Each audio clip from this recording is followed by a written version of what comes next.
Hello everyone. Have you ever wondered how does it feel like to be deaf? Here is a short clip to help us understand how they feel.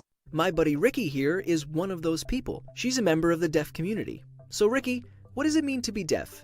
And what's life like? Well, by some definitions, deaf usually implies having little or no functional hearing, while hard of hearing usually implies that a person has mild to moderate hearing loss. But it is up to each individual to choose how they identify. However, audiologists tend to refer to us as hearing impaired, which is a term that deaf people often dislike. According to the National Association of the Deaf, the hard of hearing and deaf community is quite diverse.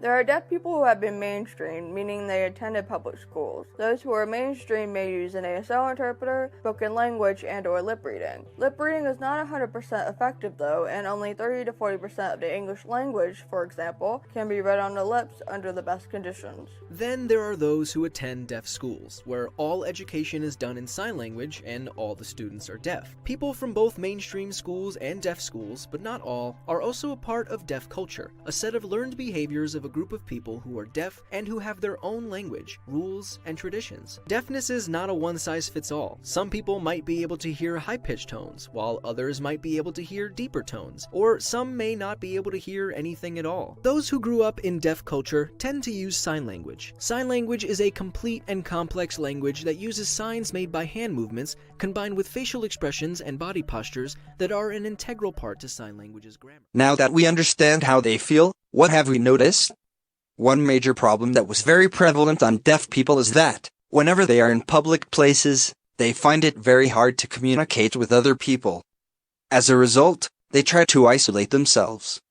And we don't want that to happen. That's why we, John Lloyd Ledesma, Daniela Variation, and Eduardo Tamayo, have come up with a prototype called iTALK.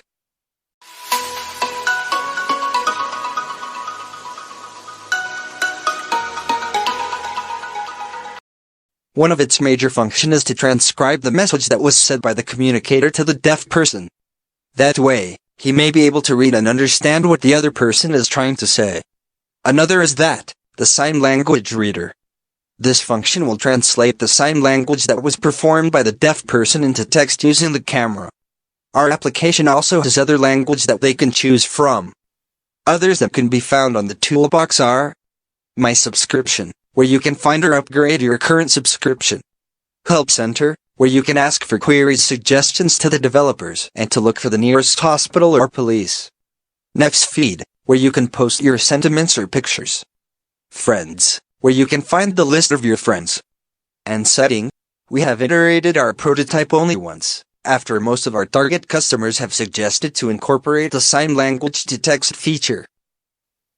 For the validation results, we've joined several Facebook groups that is shown in this slide.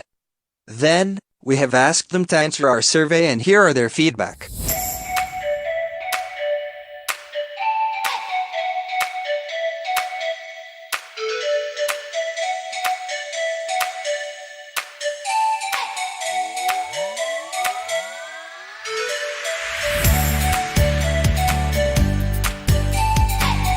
And that concludes our presentation. Thank you for watching.